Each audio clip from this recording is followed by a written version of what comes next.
मैंने सेशन को रिकॉर्डिंग पे डाल दिया क्योंकि कुछ लोगों का था कि वो लोग शायद कहीं ऐसे एरिया पे हैं कि नेटवर्क कनेक्शन नहीं है।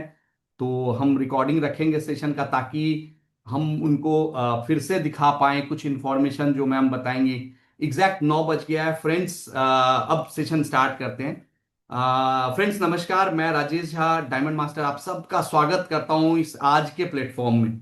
और आज का जो मीटिंग का एजेंडा है या मीटिंग का जो टॉपिक है वो आप सबको पता होगा, पता है, पढ़ भी लिया है प्रॉपरली, कि कैसे एक इंडिविजुअल एक मतलब टीम में हमारी आई, ज्वाइन हुई, पार्लर ओनर से लेके, और उन्होंने ना मतलब सेल्स मास्टर तक का सफर तय किया था।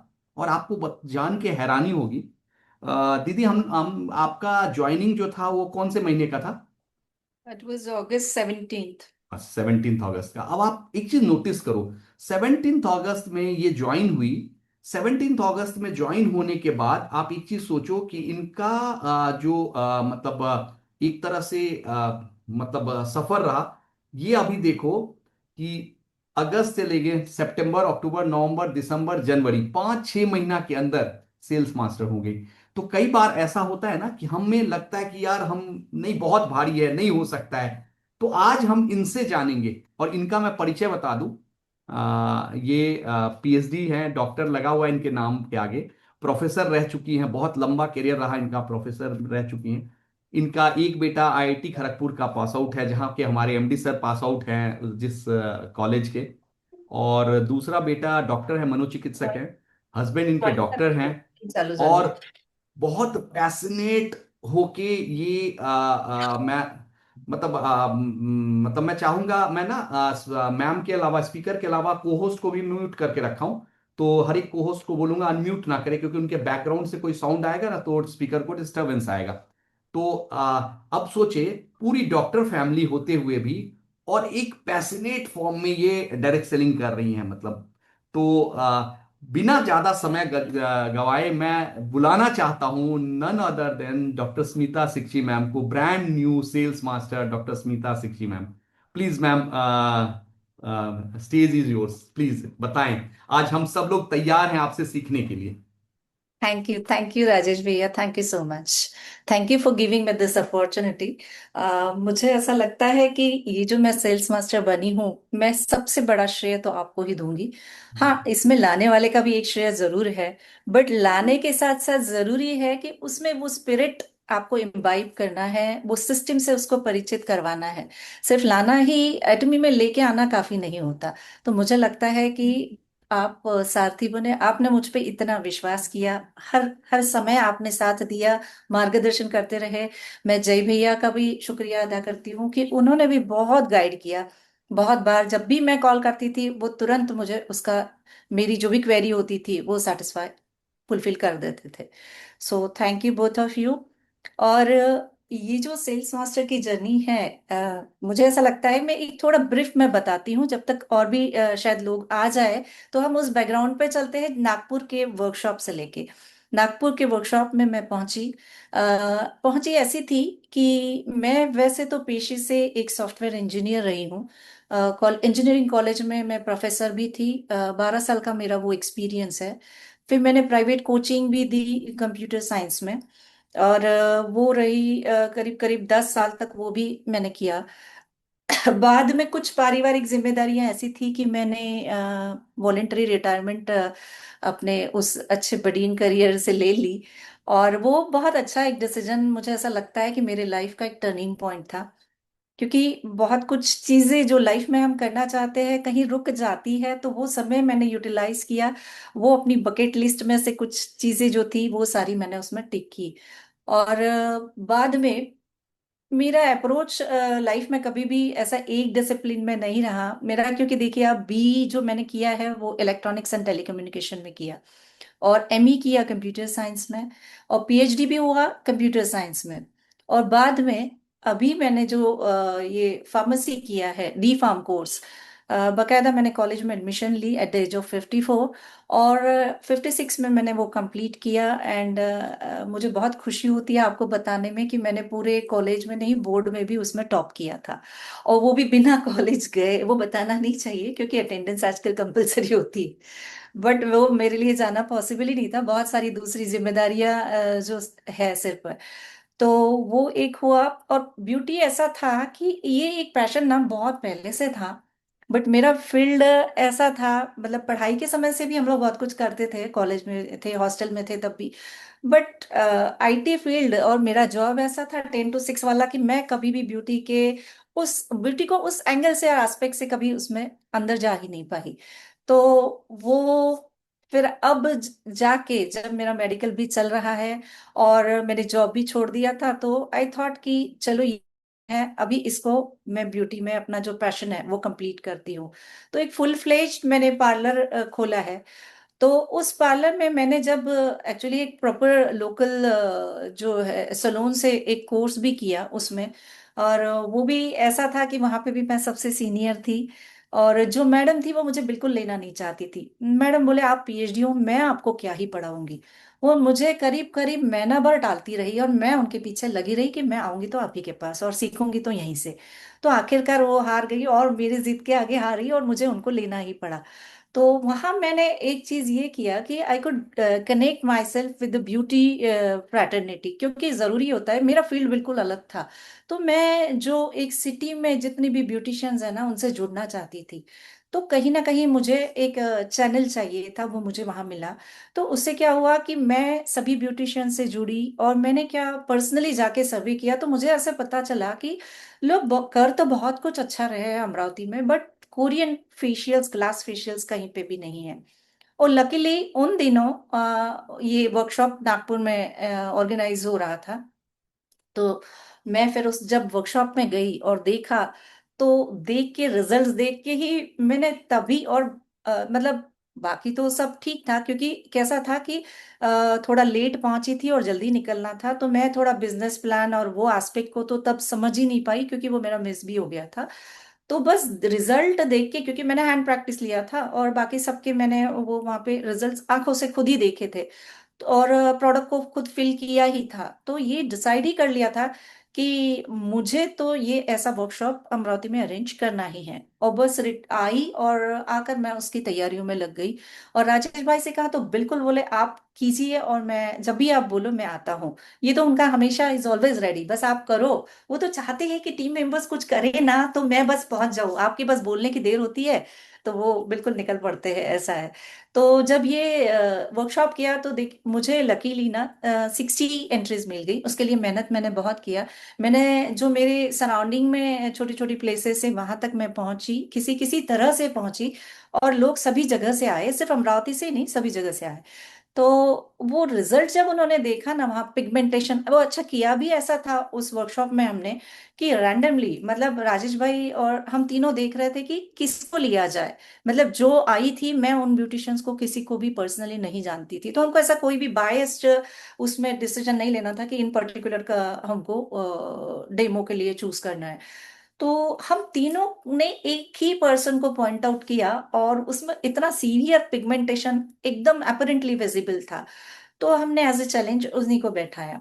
और साथ में मेरा ये हमेशा मानना रहा है कि आप जब भी कोई चीज लाते हो नई ना, तो आप अपने पे आजमाओ। तो इसी कारण मैं खुद भी वहां फेशियल के लिए बैठ गई, जबकि मैं ही एमओसी थी, मैं सब कुछ कर रही थी, फिर भी मैं बैठ गई। क्योंकि देखिए कि जब तक आप नहीं करोगे, आप लोगों को रिजल्ट, ये मतलब उनको कॉन्फिडेंस ही नहीं होगा कि मैडम खुद तो नहीं कर रही है और हमको सजेस्ट कर रही है।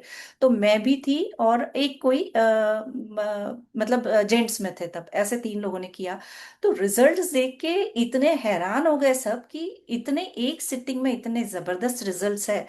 तो ये जो चीज रही, और वो जो मेरा वर्कशॉप था, पब्लिसिटी मिली सिटी में। तो जब मैंने एक्चुअली एटमी कोरियन ग्लास फेशियल से मेरा पार्लर की शुरुआत की, तो सबसे पहला काम मैंने यही किया कि मैंने पूरा एक रूम जो मेरा डेडिकेटेड है फेशियल्स के लिए, कोरियन ग्लास फेशियल्स के लिए ही है डेडिकेटेड पूरा, तो उसमें पूरा जो रैक था ना, उसमें एटमी के सारे प्रोडक्ट्स ले लिए। मुझे ये था कि मैं जब तक सब यूज नहीं करूं, मैं किसी को कैसे ही बोलूं कि आपको ये चीज में क्या खासियत है और क्यों लेना है। तो मैंने सबसे पहले तो ये किया कि सारे के सारे प्रोडक्ट्स खरीद लिए और वो सारे लगा दिए। बड़ा अच्छा लगता था कि हाँ मेरे पास सारा रेंज है करके। और लोग भी आते थे, नया था तो हर एक को वो बड़ा अच्छा लगा कि हाँ इतने सारे प्रोडक्ट्स है, एक साथ सब देखने मिलते थे।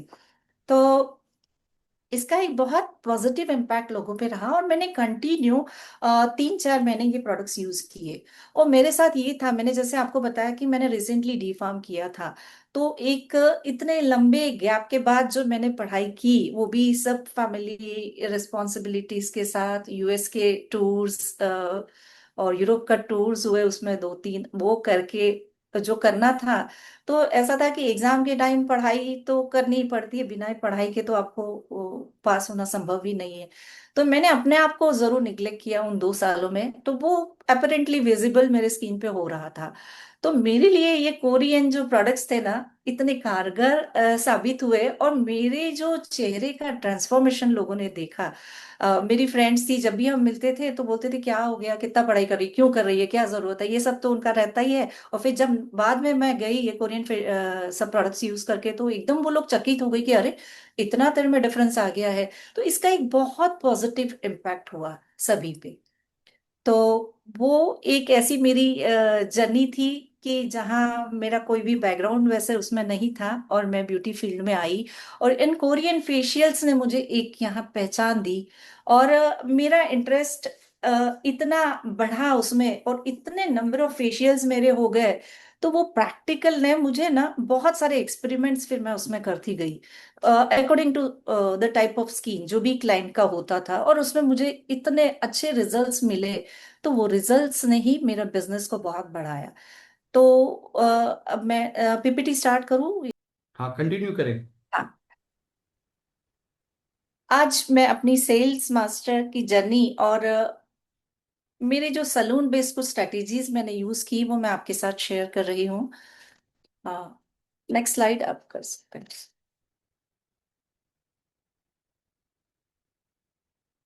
अब इस सेशन का जो एजेंडा है उसमें सबसे पहले तो ये है कि ये जो सेल्स मास्टर जर्नी है वो मैं एक शॉर्ट में कवर करती हूँ। और इफेक्टिव पार्लर डेमो क्या होता है और उसके क्या इफेक्ट्स हमें मिलते हैं।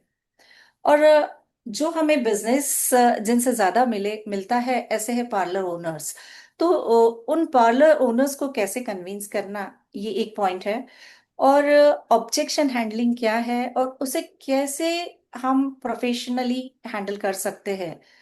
और उसके बाद एक अर्जेंसी कैसी क्रिएट करना है और फिर उससे आपको एक क्लोजिंग कैसी मिल सकती है। और जो कस्टमर आपके पास आया है वो चाहे जो भी हो, वो आपका बिजनेस पार्टनर कैसे बन सकता है। ये सभी चीजें आज हम इस सेशन में देखते हैं। Next slide. हम्म। सो मेरी सेल्स मास्टर जर्नी अभी मैंने वैसे शेयर कर ही रही थी। तो मैं आप सबको बताना चाहूंगी कि मेरा डायरेक्ट सेलिंग का कोई भी बैकग्राउंड कभी भी नहीं रहा। इनफैक्ट मैं थोड़ा इस डायरेक्ट सेलिंग से दूर ही भागती थी। और मेरा हमेशा एक अप्रोच रहता था कि जो भी डायरेक्ट सेलिंग कर रहा है मैं उन्हें हेल्प करने जरूर तैयार रहती थी।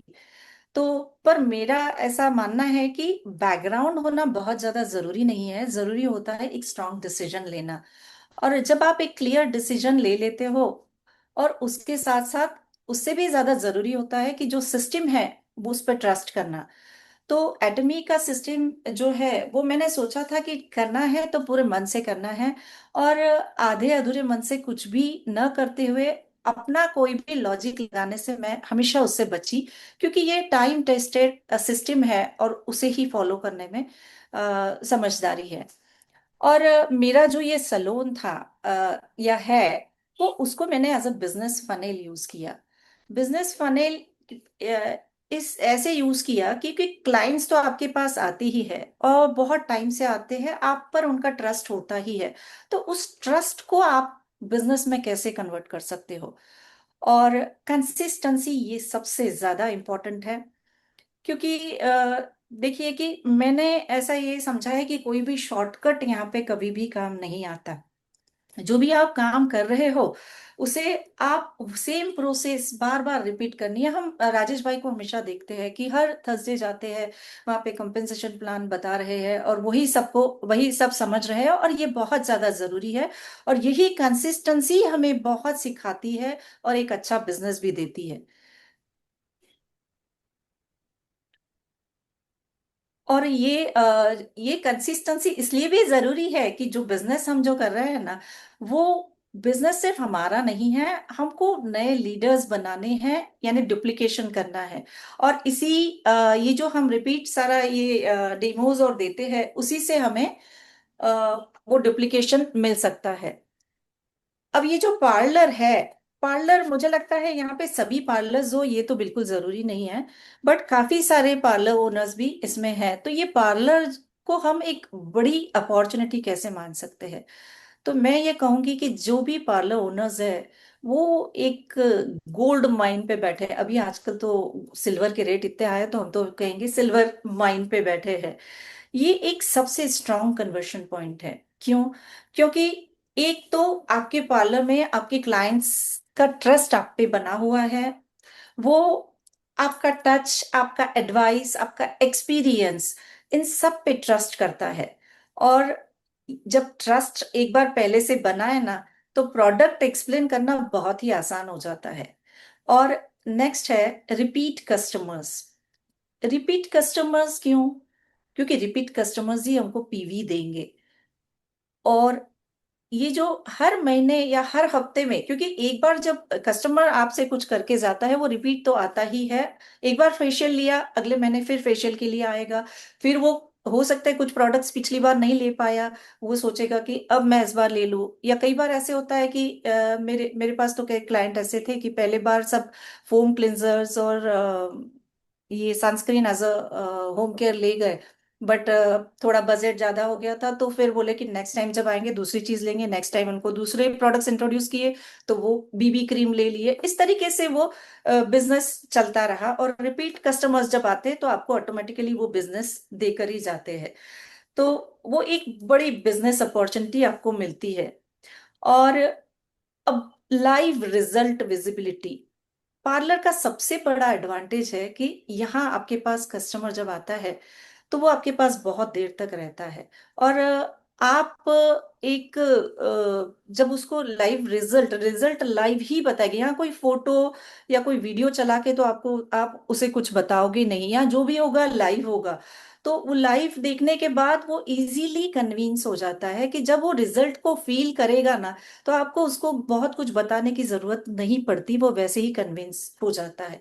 तो सही मायने में पार्लर एक बहुत बड़ा कन्वर्शन जोन है, जो क्लाइंट को आपके बिजनेस पार्टनर तक ले जा सकता है। अब इफेक्टिव पार्लर डेमो क्या होता है? इफेक्टिव पार्लर डेमो या कैसे हो सकता है? तो सबसे पहले आता है इसमें क्लाइंट प्रोफाइलिंग। क्लाइंट प्रोफाइलिंग को हम ऐसा देखते हैं कि जब क्लाइंट आपके पास आता है, तो मेरा तो ऐसे अनुभव यहाँ रहा है बहुत सी बार कि क्लाइंट ऐसे आता है कि हाँ, मैंने तो 2-3 साल में कुछ फेशियल किया नहीं है, मेरी स्किन आप ही देखो और आप ही सजेस्ट करो कि मुझे क्या करना है और कौन सा फेशियल करना चाहिए। तो जब भी उनका स्किन टाइप एनालाइज करके उनको सब समझाती थी कि आपकी स्किन ऐसी है, और मेरे पास मैंने ज्यादा फेशियल्स तो नहीं थे, बट एक दो ऑप्शन मैं जरूर रखती हूँ। बट जब भी कोरियन प्रोडक्ट के बारे में उनको बताती थी, और जब उनका एक छोटा सा डेमो उनके हाथ पे या ऐसा देती थी, तो वो बोलते थे नहीं नहीं, फिर बेस्ट ही करना है, फिर मुझे दूसरे किसी में तो जाना ही नहीं है।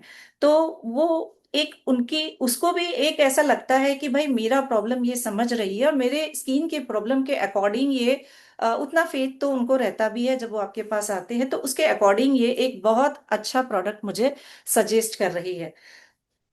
और प्रॉब्लम बेस्ड ही हमें प्रोडक्ट सिलेक्शन करना होता है, क्योंकि देखिए, अब प्रोडक्ट कोई भी लगाने से तो प्रॉब्लम का हल सही आपको मिलेगा ही नहीं। क्योंकि जो आपका प्रॉब्लम है उससे रिलेटेड ही प्रोडक्ट। अब एक हम लकी ऐसे है कि कोरियन फेशियल्स में इतना बड़ा एडवांटेज है कि एक जो हम एब्सोल्यूट और इवनिंग केयर की किट यूज कर रहे हैं ना, ये कई सारे प्रॉब्लम्स पे काम करती है। सिर्फ कुछ एक एक्ने के लिए या और हम बहुत एक दो चीजें अलग यूज करते हैं, बट मोस्टली हमारा वही किट काम करता है। बट उस किट में भी हमको ये देखना होता है कि इनका स्किन का टाइप क्या है, और फिर उस स्किन के टाइप के अकॉर्डिंग ही हम उसका टाइम का वेरिएशन जो भी है, जो हम सीखते आए हैं इन राजेश सर से और सबके रितेश सर से, सबसे हमने सीखा है कि कैसे उसको वेरी करना है, ताकि आपको मतलब ऑयली स्किन के लिए क्या करना है, ड्राई स्किन के लिए क्या करना है, कॉम्बिनेशन स्किन है तो हम उसे हर हर स्टेज में हमें कितने टाइम के लिए उसको रखना है। तो ये सब प्रॉब्लम बेस्ड हमें वो प्रोडक्ट को सिलेक्ट करके उसको अप्लाई करना है। और एक चीज जो मैंने अपने पार्लर में बिल्कुल जेनरसली फॉलो किया, वो ये था कि मैंने एक जो सेट है कंप्लीट खोल रखा था सिर्फ डेमोस के लिए। मतलब जब भी क्लाइंट आता था तो उसको देखो, फेस पे तो जनरली बोलते हैं कोरियन स्टाइल में ऐसा कि हाँ फेस फेस पे डेमो देते हैं या हैंड पे डेमो देते हैं, बट मैंने तो हमेशा हैंड पे डेमो दिया। और हैंड पे जब भी वो लगाते थे कि मतलब एक सनस्क्रीन दिया, तो सनस्क्रीन लगाते ही वो लोग इतने चकित होते थे कि अरे ये तो पूरा एब्जॉर्ब हो गया और पता ही नहीं चल रहा है। और दूसरे सनस्क्रीन जब हम लगाते हैं तो इतना केकी लगता है, फिर हमें उसको छुपाने के लिए और टैल्कम लगाओ, ये सब करना पड़ता है। तो वो देखते ही सनस्क्रीन्स तो लोगों ने इतने ज्यादा पसंद किए। और इनफैक्ट मेरा तो खुद का एक मेडिकल स्टोर भी है, मैंने भी मेडिकेटेड सनस्क्रीन्स बहुत बेचे हैं और उनका रिजल्ट भी देखा है। और मैंने देखा कि ये जो हमारे सनस्क्रीन्स है जो भी दोनों मतलब ये जो ग्लो बेस है और ये जो बेसिक है, दोनों भी इतनी अच्छी क्वालिटी के हैं कि बस एक बार सुबह आप लगाओ और बस भूल जाओ, और आपका फुल डे आपको प्रोटेक्शन बिल्कुल मिल जाएगा। और इसके साथ साथ सनस्क्रीन की रेंज में हमारे पास एक वो जो एक स्टिक भी है, सनस्टिक, वो मैंने रिसेंटली यूज किया था जब मैं अंडमान निकोबार गई थी। तो उस समय वहां की जो हीट और वो रिफ्लेक्शन होता है एक सी से और वो सैंड से, उसमें जो धूप का इफेक्ट लगता है ना, उसमें तो वो इतनी कारगर साबित हुई और वो उसी टूर में खत्म हो गई थी। मतलब इतना उसका यूज वहां हुआ था और उसने हम सबको बड़ी अच्छे से प्रोटेक्ट किया था।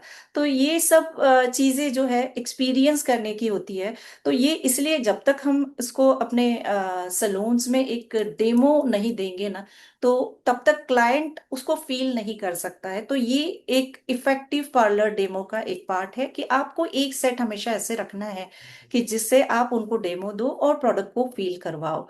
और रिजल्ट ओरिएंटेड एक्सप्लेनेशन, अब सबसे इम्पोर्टेंट है कि उनको जब रिजल्ट है तो वो कैसे आया, क्या आया, ये बताना है। इसका मतलब ये बिल्कुल नहीं है कि हमें उनके ये बताना है कि भाई हमारे प्रोडक्ट्स के इंग्रेडिएंट्स क्या है या ये कैसे बनता है। इतना सब थ्योरी की उनको कोई भी जरूरत नहीं होती है, क्योंकि क्लाइंट जब रिजल्ट फील करता है ना, तो उसको आपको प्रोडक्ट सेल करना ही नहीं पड़ता।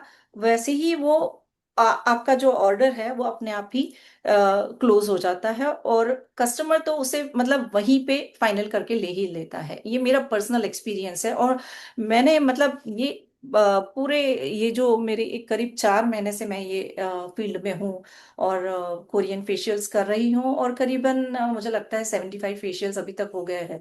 तो उनमें मतलब ऐसे मैक्सिमम मेरे क्लाइंट्स ऐसे हैं जो डेमो से ही तुरंत उन्होंने वो ये प्रोडक्ट्स तभी डिसाइड कर लिया और तभी खरीद ली है, और वो क्लोज तभी हो गई मेरी ऑर्डर वहां पे।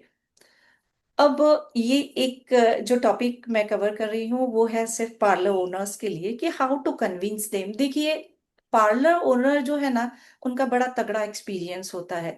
मतलब मैंने तो ऐसे कई पार्लर ओनर्स देखे हैं कि बस जिन्होंने 25-30 साल से बस वही चीजें कर रहे हैं, और वो कुछ नया करने में ना बहुत, क्योंकि वो एक कंफर्ट जोन में होते हैं कि भाई हमारा पार्लर तो ऐसे ही चल रहा है। कुछ ऐसे नया करने के लिए ना बहुत जल्दी नहीं मानते हैं, और वो कोई इमोशनली कहीं डिसीजन भी नहीं लेते। मतलब वो आपके पास आएंगे भी ना, तो आपको उसको प्रोडक्ट तो आप जरूर उसको उनको फील तो करवाओगे, बट प्रोडक्ट बताने के साथ और फील करवाने के साथ साथ ना उनको हमारा जो एक मॉडल है, प्रॉफिट उनको कैसे मिलेगा, वो एक मॉडल का भी उनको जानकारी उसी समय यदि दी जाती है, तो और वो लोग समझ भी लेते हैं, क्योंकि वो इतने सालों से इस इंडस्ट्री में होते हैं, तो उनको तो बिल्कुल पता होता है, वो तो फटाफट पूछ लेते हैं। मेरा तो जो डाउनलाइन में एक ब्यूटिशियन है, उनको मैंने बस एक पहले दिन कॉल किया था और उनको ऐसे ऐसे बताया, तो उन्होंने जस्ट पूछा कि ये किट कितने की होती है और फिर इसमें कितने फेशियल होते हैं, और तुरंत ही उन्होंने कैलकुलेट कर लिया कि अरे इतना होता है, फिर इसमें अपने को इतना बचेगा, फिर ये ऐसा होगा क्या, मतलब वो उन्होंने तुरंत एक फ्रैक्शन ऑफ सेकंड्स में सारा कैलकुलेट कर लिया। तो उन्हें आपको सिर्फ एक हिंट भर देनी होती है कि इसको आपको मनी अर्निंग के आगे क्या क्या सोर्सेस है, पैसिव इनकम कैसे जनरेट हो सकती है। वो बहुत डेप्थ में भी नहीं गए, तो एक आप ओवरव्यू उस समय आप उनको जरूर दे सकते हो। और एक देखिए, मुझे ऐसा लगता है कि आपको हमेशा एक, आप जब इस इंडस्ट्री में हो ना, तो एक एग्जाम्पल सेट हमेशा करना पड़ता है। देखिए, यदि आप एक खुद एक पार्लर ओनर है या आप ये प्रोडक्ट भी बेच रहे हो, मान लिए, ऐसा मत समझिए, हम ऐसा नहीं बोल सकते कि भाई हम पार्लर ओनर्स ही है। चाहे हम जो भी इस फील्ड में काम कर रहे हैं और हम उस प्रोडक्ट को सेल कर रहे हैं, तो फिर ये होना चाहिए कि वो हमने यूज किया है और वो यूज हमारे चेहरे पे उनको दिखना चाहिए, उसका रिजल्ट। तभी वो चीज कोई इम्पैक्ट करेगी जब आप उसको उस प्रोडक्ट के बारे में आप जब सामने वाले को बताते हैं। और पार्लर ओनर्स के लिए तो ये बहुत ज्यादा जरूरी, वो इंस्टेंटली समझ जाएंगे कि आप मेक अ डिफरेंस। यदि आप बताते हैं या आपको जानते हैं पहले, तो वो समझ जाएंगे कि ये प्रोडक्ट जरूर इसमें दम है और ये अच्छा प्रोडक्ट है। तो आपका जो एक पर्सनल यूजेस की आप जो एक स्टोरी जो भी बता, फैब्रिकेटेड नहीं हो, वो बिल्कुल रियल होनी चाहिए, जेन्युइन होनी चाहिए। और फिर एक बार जब उनको लगता है कि नहीं ये दिख रहा है रिजल्ट, तो फिर आपको उनको कन्वर्ट करने में फिर देर ही नहीं लगती है। और फिर उनको एक चीज ये देखो, एटमी का अभी एमएलएम तो काफी लोगों ने ना कई बार किया भी होता है, पर उनके एक्सपीरियंसेस अलग अलग कंपनी के बहुत अलग अलग होते हैं। तो कई बार नेगेटिव भी हमें सुनने मिलता है, तो हमें थोड़ा सा उनको यहाँ जरूर कन्विंस करना पड़ता है। कई लोग बोलते हैं भाई मेरा पार्लर बहुत अच्छा चल रहा है और मुझे ना ये सब चीजों के लिए बिल्कुल टाइम नहीं है। ये तो हमें बिल्कुल आए दिन सुनने मिलता है कि देखिए मेरा इतना मेकअप चलता है, मैं इतने ऑर्डर्स पे रहती हूँ, मेरे को बिल्कुल समय नहीं होता है, मैं ये सब चीजें अभी मतलब इस सब में टाइम नहीं दे सकती हूँ। तो फिर ऐसा तो मैंने बहुत फेस किया इसमें, क्योंकि बहुत सारे मेकअप आर्टिस्ट इसमें है ही जो मेरे डाउनलाइन में है। तो उन्हें मैं यही बोलती थी कि देखिए कि आपको जितना समय है उतना आप समय दीजिए, बाकी काम मैं आपको करती हूँ और मैं आपको पूरी तरह इसमें सपोर्ट करती हूँ। चाहे वो टेक्निकली हो, चाहे आपको जो भी लगता है कि प्रोडक्ट का भी कहीं पे भी आपको कोई भी डाउट है, तो आप मुझे कभी भी कॉल करें। तो इसी तरीके से मैं उन लोगों से जुड़ पाई हूँ। पर उन्हें अब धीरे धीरे, मैं एक कोशिश मेरी यही है कि ठीक है आप बिजी हो, बट आपको एक रिपीट इनकम कैसे मिल सकता है इसमें। मतलब देखिए, क्लाइंट जब आपके पास आता है, तो वो ऐसा जरूरी नहीं कि वो एक पार्लर ओनर आएगा, वो तो डेमो के लिए आपके पास आया है सपोज, बट लाइक पार्लर जो क्लाइंट है वो एक, हम एक बिजनेस सॉरी होम हाउसवाइफ का भी एग्जांपल लेके चलते हैं। मान लो हाउसवाइफ आपके पास आ रही है पार्लर में, तो एक वो जो क्लाइंट है वो आपको रिपीट इनकम कैसे देगा। अभी देखिए, जब हमने बात की है यहाँ हाउसवाइफ्स की, तो हाउसवाइफ्स हम सब देखते हैं कि घर का सारे डिसीजंस मोस्टली हाउसवाइफ्स ले लेती है। तो और छोटी छोटी बातों में ना घर के जेंट्स को पता भी नहीं होता है कि ये क्या सामान ला रही है, कौन सा ब्यूटी के प्रोडक्ट्स ला रही है, कौन सा शैम्पू आ रहा है क्या। बहुत सारी चीजों में ना बहुत इंटरफियर भी कोई नहीं करता है, क्योंकि वो सोचते हैं कि ये इसको टाइम है, ये बढ़िया सब सर्वे करके ही हर चीज ला रही होती है। तो हाउसवाइफ्स भी हमारे लिए बहुत पोटेंशियल कस्टमर्स होती है, और उनसे भी हमें रिपीट इनकम बिल्कुल मिलता है। क्योंकि हाउसवाइफ जब आएगी ना, तो वो डेफिनेटली एक बार जब प्रोडक्ट यूज करेगी ना, तो हाउसवाइफ्स आप देखेंगे बहुत सारी, आजकल जो ट्रेंड चल रहा है ना, बहुत सारे ग्रुप्स में जुड़ी होती है। और फिर वो ऑटोमेटिकली जब भी उनको रिजल्ट मिलेगा ना, तो वो कई लोगों को बताएगी, या वो अपेरेंटली उनका रिजल्ट कई लोगों को दिख भी जाएगा, और वही आपके लिए फिर एडवर्टाइज करेगी। और जब भी वो एडवर्टाइज इस तरीके से आपकी से एडवर्टाइज होती है, तो डेफिनेटली आपका रिपीट इनकम आपको मिलना है। तो ये रिपीट इनकम के क्या क्या इसमें सोर्सेस है, कैसे हमको एटमी का सिस्टम उनको समझाना है कि आपको इसमें income, passive income, side by side आपकी जो पार्लर का इनकम है उसके साथ साथ आप ये इनकम कैसे जनरेट कर सकते हो। और ठीक है आपको समय नहीं है, तो मैं आपको मदद कर देती हूँ, और आप बस आप मुझे बताते जाइए जो भी आपकी पहचान रेफरेंस में है, और फिर मैं मतलब आपको रिपीट इनकम मिलती रहेगी। और फिर धीरे धीरे जैसे ही इनकम दिखता है ना, सबका इंटरेस्ट जाग ही जाता है कि चलो पैसा आना शुरू होता है, तो वो एक छोटा खुशी होती है, बट जब हम उसके आगे उनको एक और बड़ा सपना बताते हैं ना, तो फिर वो धीरे धीरे इंटरेस्ट लेना शुरू कर ही देते हैं। और एक बात ये भी बताना है कि इसमें कोई बहुत बड़ा इन्वेस्टमेंट आपको नहीं करना है। अ, कई लोग देखिए, बहुत अलग अलग तरीके के लोग मुझे इसमें मिले, और जनरली सभी को मिलते हैं, कि कई लोग बोलते हैं कि भाई हम इतना इन्वेस्टमेंट एक साथ नहीं कर सकते हैं, और इतना रिस्क होगा कि हमारा प्लेस इतना बड़ा नहीं है, वहां पे लोग इसको एक्सेप्ट नहीं करेंगे, मतलब ऐसे कई कई सारे वो क्वेरीज या क्वेश्चंस उनके दिमाग में होते हैं। तो हमें जरूर उनको बताना है कि ये कोई बहुत बड़ा इन्वेस्टमेंट भी नहीं है, और आप छोटे से शुरू कीजिए और फिर धीरे धीरे अपने बिजनेस को स्केल करके आगे ले जाइए। Professional object handling and now object, अभी देखिए कि ऑब्जेक्शन जब भी होता है, ऑब्जेक्शन हम किसे कहेंगे, कि जैसे अभी देखिए कोई क्लाइंट आपके पास आता है, तो वो सबसे पहले क्या कहता है, ये हम सभी मतलब एक्सपीरियंस करते ही है कि आपकी प्रोडक्ट्स बहुत कॉस्टली है तो बड़े अच्छे, अच्छा है, इसमें तो किसी को कोई डाउट ही नहीं है, सभी लोग मानते हैं कि प्रोडक्ट्स तो नो डाउट बहुत अच्छे हैं, बट कॉस्टली है, ये तो आपको पहला रिएक्शन जरूर सबसे सुनने मिलता है।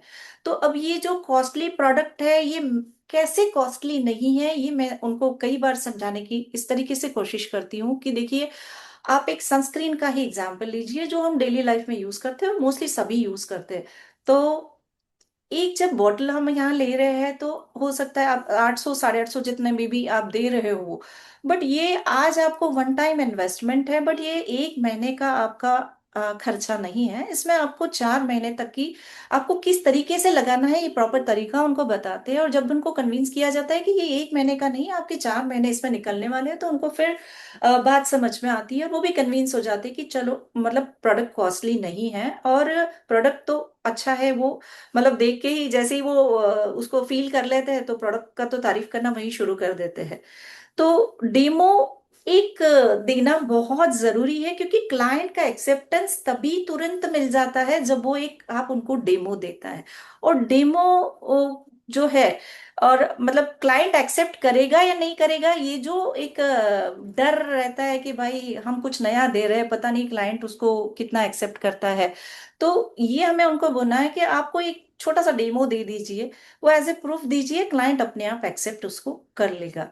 और सबसे इसमें एक चीज है कि वो लगेगा कि मेरे पास टाइम नहीं है, ये तो बहुत लोग बोलते हैं, मैंने तो बहुत इसमें ये फेस किया है कि हमारे पास तो इसके लिए टाइम नहीं है, हम ये सिस्टम में और ये मैचिंग और ये सब करने में इतना समय तो नहीं दे सकते हैं।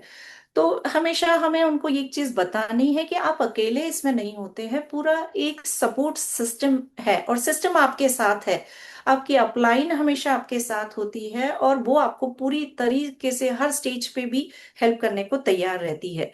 तो ये भी ऑब्जेक्शन आप इस तरीके से हैंडल कर सकते हो। तो ये भी जो भी ऑब्जेक्शंस आते हैं ना, उसे हमें थोड़ा ऐसा कामली और प्रोफेशनली हैंडल करना है।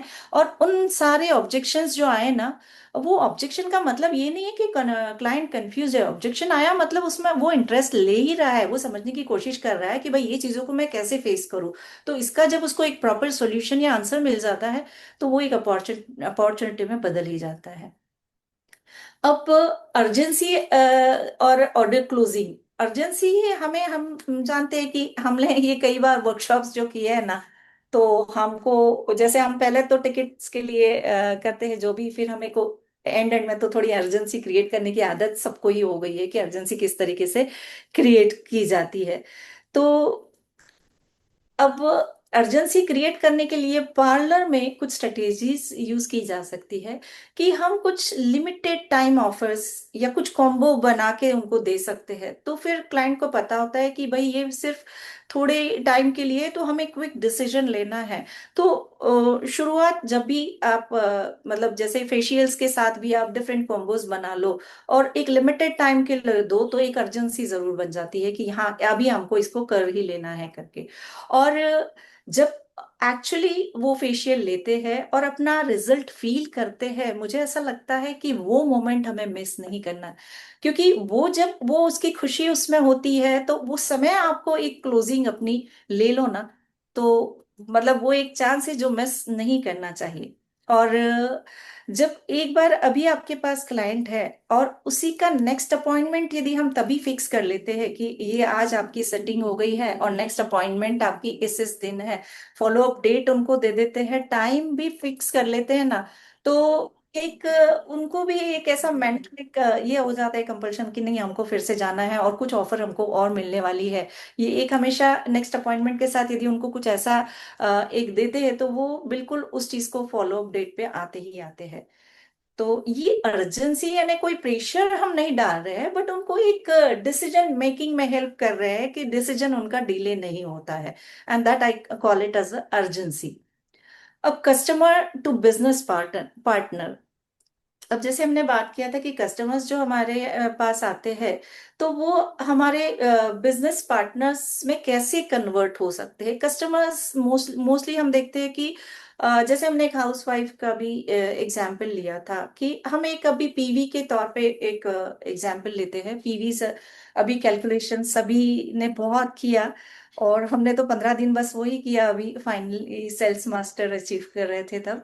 तो मुझे ऐसा लगता है कि ये जो है पार्लर ओनर्स तो ठीक है, बट ये जो कंज्यूमर्स है, जो रिपीट कंज्यूमर्स है, वो भी आपको अच्छा खासा पीवी दे जाते हैं।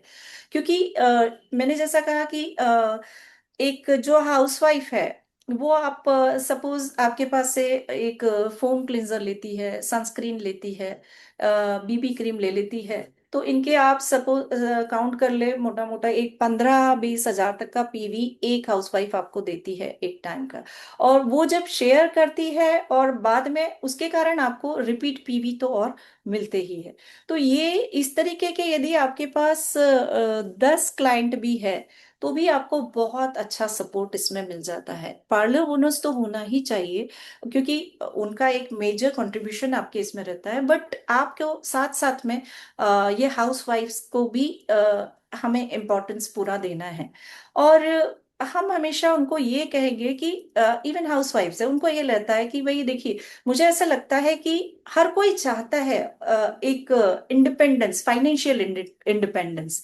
और मेरा तो इनफैक्ट एम यही है। अभी हमारे यहाँ confederation of all India traders का एक संगठन है जिसकी मैं मेंबर हूँ, तो उसकी मीटिंग में मैंने कल यही रखा कि एटमी के जरिए मैं यही चाहती हूँ कि ये जो एक सेक्शन है, ये जो स्ट्रेटा है, कि ये जो लेडीज है उनको एक मैं प्लेटफॉर्म ऐसा दूं कि जिसके जरिए वो फाइनेंशियली इंडिपेंडेंट हो।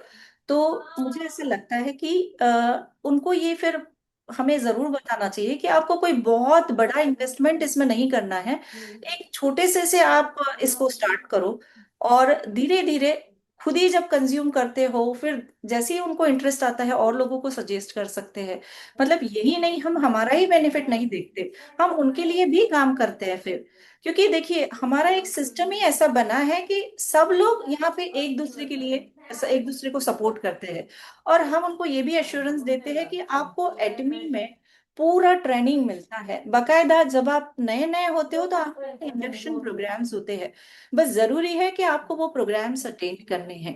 तो ट्रेनिंग सपोर्ट एटमी की ओर से हम देखते हैं कि हर थर्सडे जो है ऑफिस में दिल्ली में एक ट्रेनिंग होता है। मुझे तो बहुत अच्छा लगता है कि इतना सब ट्रैवल करके सब वहां जाते हैं और हम लोग भी कोशिश करते हैं कि हम दूर है तो भी हम लोग भले ही काम में भी हो तो भी उसको ऑन करके रखे और हम सुने, ताकि वो मतलब हमें और प्रेरित करता रहे।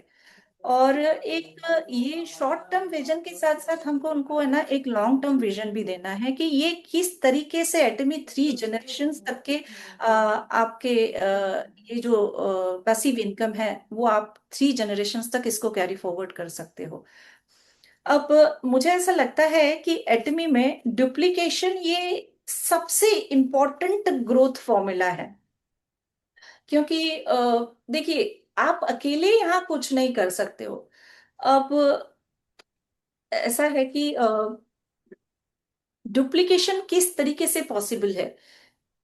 अभी जब हम देखिए, हम जब लोगों को इसमें जोड़ते हैं एटमी के साथ, तो जरूरी नहीं है कि सब कोई बहुत पढ़े लिखे हो, या बहुत जिन टेक्नोलॉजिकली स्ट्रांग हो, या फिर बहुत हर चीज पहली बार में समझ ले। तो हमें ये करना है कि जो भी हम उनको प्रेजेंटेशन दे रहे हैं ना, वो बहुत सिंपल हो, ताकि वो बहुत अच्छी से उसको समझ सके। और ये रिपीटेड डेमो हम उनको देते रहे। यहाँ एक चीज बहुत जरूरी है कि आपको ये चीजें जो भी सिंपल है प्रेजेंटेशन और डेमोज है, वो रिपीटेडली आपको उनको देने हैं।